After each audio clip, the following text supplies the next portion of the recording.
মাকে নিয়ে গিয়েছিলাম মোবাইলের দোকানে। বেশ কয়েকটা দামি মোবাইল সেট দেখানোর পর দোকানের ছেলেটি বলল, স্যার এই সেটটা নিতে পারেন, দারুণ ফিচার, ক্যামেরাটাও দারুণ, ইন্টারনাল মেমোরিও অনেক বেশি। দাম কত আছে? আপনার রেঞ্জের মধ্যেই, 19,800। আমি ভালো করে দেখে নিয়ে মাকে বলি, মা এটা পছন্দ তোমার? কথাটা শুনে দোকানের ছেলেটি মুখের দিকে তাকিয়ে জিজ্ঞাসা করে, কার জন্য মোবাইল নেবেন? আমার মায়ের জন্য। ও আচ্ছা, আগে তো বলবেন মায়ের জন্য। আমি ওই 1,000-3 টাকার মধ্যে সেট দিয়ে দিচ্ছি। আসলে আমি বুঝতে পারিনি, আমি ভাবলাম আপনি ইউজ করবেন। না না, ওটাই আমার মায়ের জন্য নেব, কম দামি সেট আর বার করতে হবে না। ওটাই মায়ের জন্য নেবেন? তুমি ভাবতে পারোনি নিশ্চয়ই। ছেলেটি একটু লজ্জা পেয়ে বললেন, আসলে স্যার অনেক কাস্টমার আসে বয়স্ক মা বাবার জন্য, যখন মোবাইল নেয় সব সময় কম দামেরটাই বার করতে বলে। সরি স্যার, কিছু মনে করবেন না। মোবাইলটা কিনে মায়ের হাতে যখন দিই তখন মা যে কত খুশি হয়েছিল সেদিন তা বলে বোঝাতে পারবো না। দোকানের ছেলেটির মতো অনেক মানুষের ধারণা বাবা মাকে এত দামি মোবাইল দেওয়ার কোনো প্রয়োজন নেই।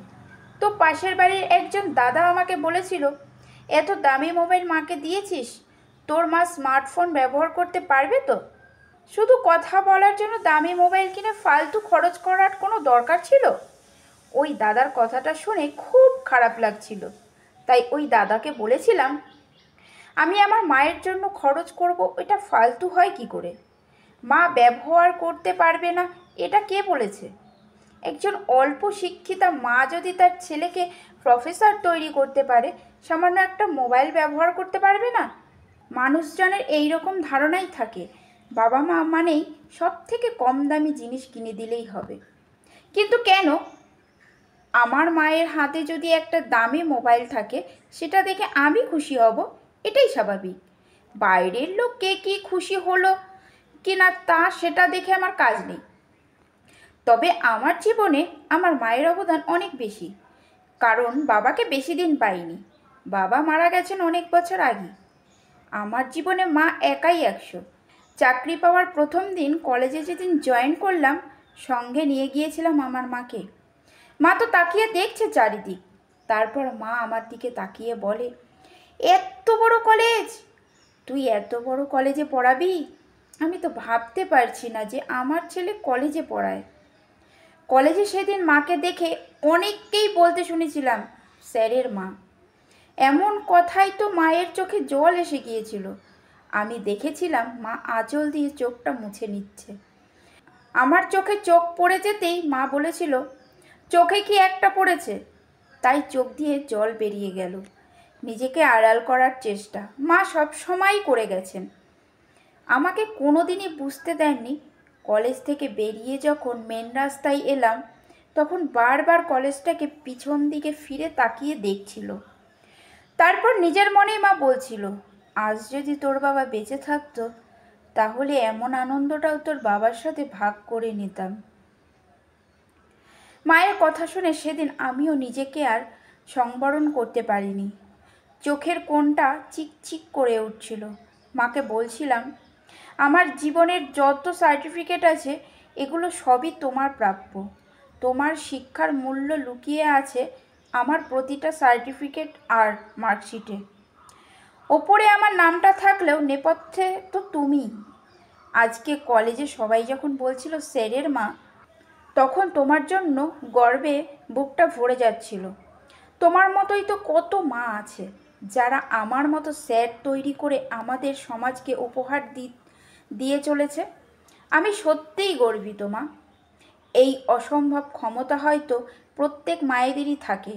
সন্তান মানুষ করার পিছনে মায়েদের যে কত কি ত্যাগ করতে হয় এটা প্রত্যেক মাই জানেন।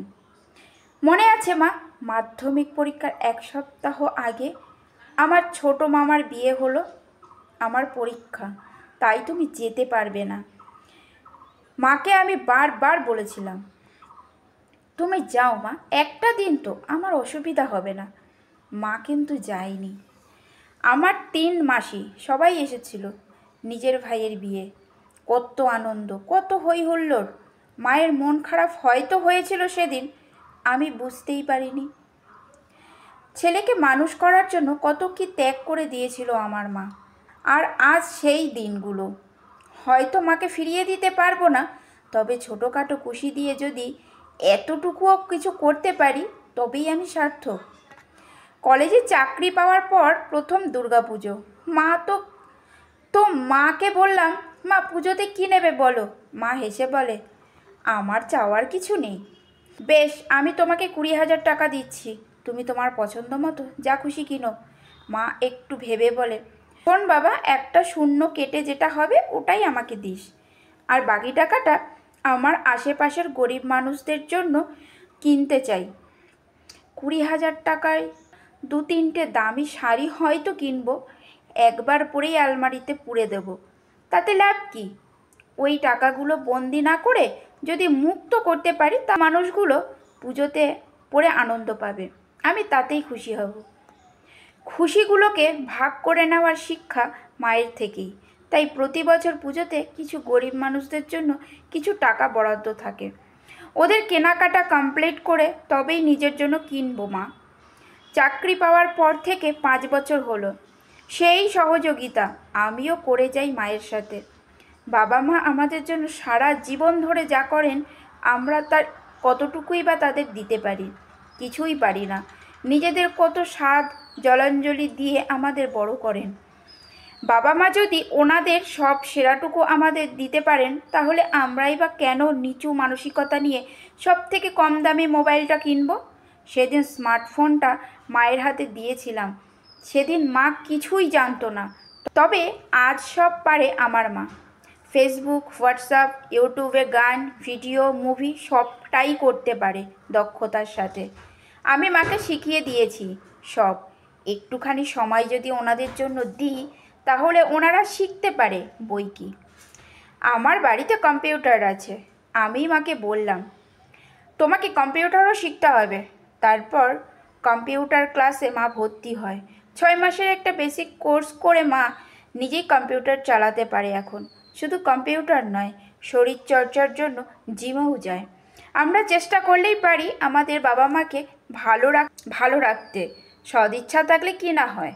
আমাদের ভালো রাখার জন্য বাবা মা আমাদের জীবনের সবটুকু দিয়ে যদি একটা সুন্দর ভবিষ্যৎ উপহার দিতে পারে, তাহলে আমরাও ছোটোখাটো খুশি দিয়ে বাবা মায়ের জীবনটাকে আনন্দে ভরিয়ে তুলতে পারি।